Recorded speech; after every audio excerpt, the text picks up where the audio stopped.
We're also joined from London by I-24 News correspondent there, Jonathan Sacerdoti. Jonathan, good morning to you. For the question, I love that we just saw the Pope speak and calling Europe self-absorbed, and there was a listener within as he's speaking to the EU delegation, representative, there's a listener in the audience taking a selfie. I'm not kidding. That was just on it. So, Jonathan, the Pope clearly speaking like a true socialist to the continent. What were the reactions?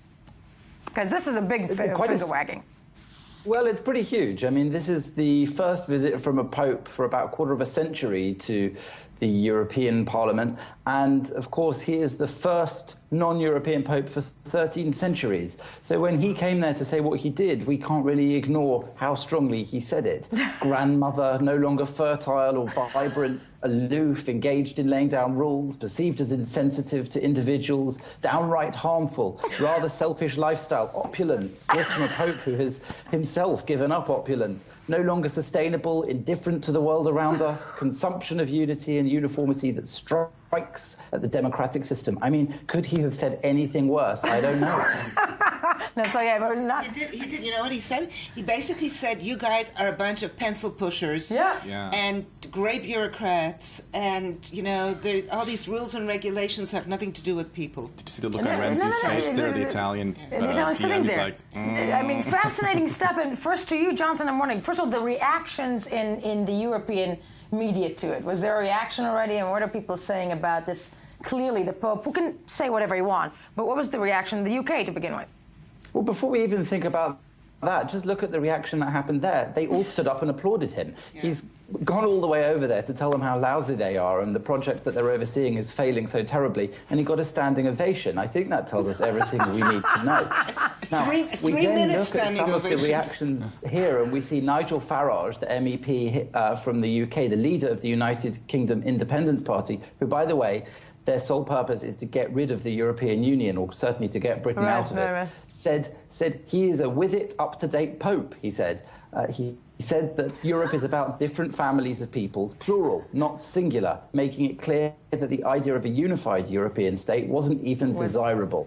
So we're hearing, of course, from those Eurosceptic politicians that the Pope got it right, even though the Pope was clear to say he believed that the European Union should be reformed so that it no longer is that long list of insults he levelled at it. Okay, now, Jonathan, thank you. Ruthie, I want to turn to you real quick after that long list of insults that the Pope, basically throws at well-received insults. And then getting a standing ovation. They're like self-hating Jews, and I can say that. But that said, how much clout does that have? When the Pope comes in there and wags his finger, and clearly, apparently, he seems to be right. Yeah. How much can it change? We've talked about this guy before. I mean, he's trying for change. It's going to be very, very hard. I mean, this is a huge body. 28 countries. Thousands of bureaucrats. Thousands of rules and regulations. I don't know. But it's a good wake-up call, even if it doesn't. Even if at least in public opinion, it makes some difference. On hearing him, his predecessor who spoke there, John Paul II, 26 years ago. John Paul, Benedict.